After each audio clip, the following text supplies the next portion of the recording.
Hello everyone. In today's video, I'll show you how to easily make characters using Dysymmetrical.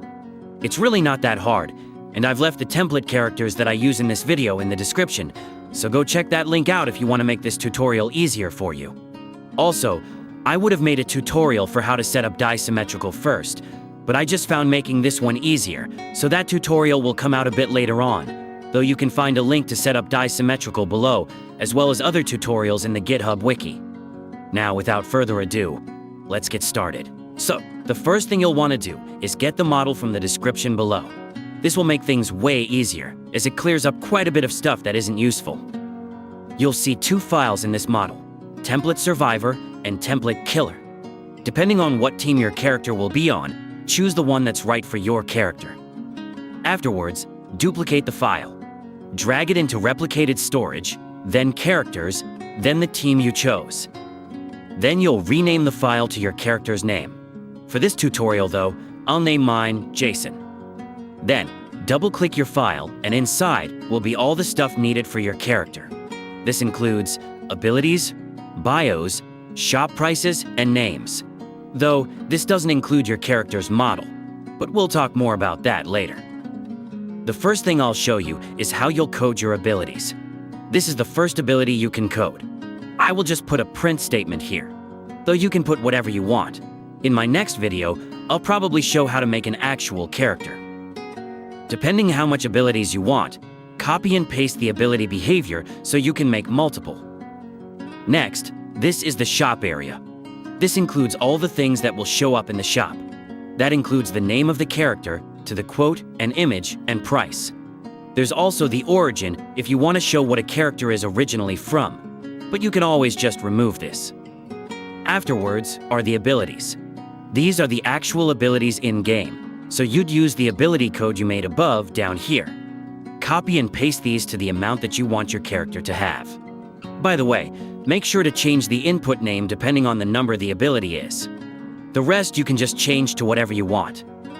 Next, the more info section for the character is to be done. The name and quote are already copied over, so you just have to fill out the description again. By the way, in the description, you can put 2 dots and then another string underneath to make a line break. The next area is just the stats. You can change this if you want, though I won't do this right now. Now we have the info for the abilities. You can just copy-paste my ability here to add more, though for me, I can just keep it the same.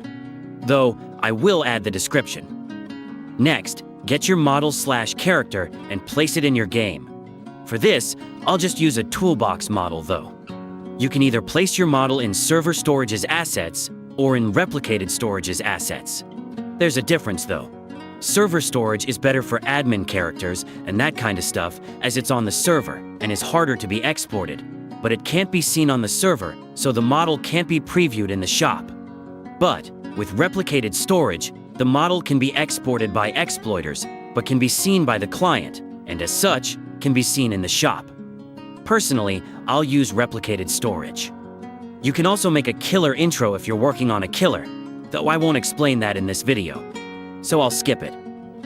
Alright, so now you can press play and it should work. There it is. Though, the game won't start. That's because it's waiting for another player. I'll show you how to test the game alone. End the game and then go to Server Script Service and then Managers. Click on Time Manager. This includes how long each area of the game goes on for. That includes the lobby time, the LMS time, and the game time. Though, we won't be modifying any of that today except the lobby, which I'll set to 15 seconds. Find the minimum player amount and set it to 1. It's recommended to do this instead of turning off or able to start the game. Now, character appears in shop, and we can put it in inventory by buying it. When the game starts, I'll check output and see if our ability works. There's a couple bugs since I haven't fully set up the build yet, though they're fixable. I'll filter them out and show you if the ability works. So, it works! There we go. That's how you make a character in Dysymmetrical. I hope you guys enjoyed this video. I may make another part soon depending on if people want it. If you need help, join the Dysym Discord linked in the description. Now, I'll see you guys in the next video.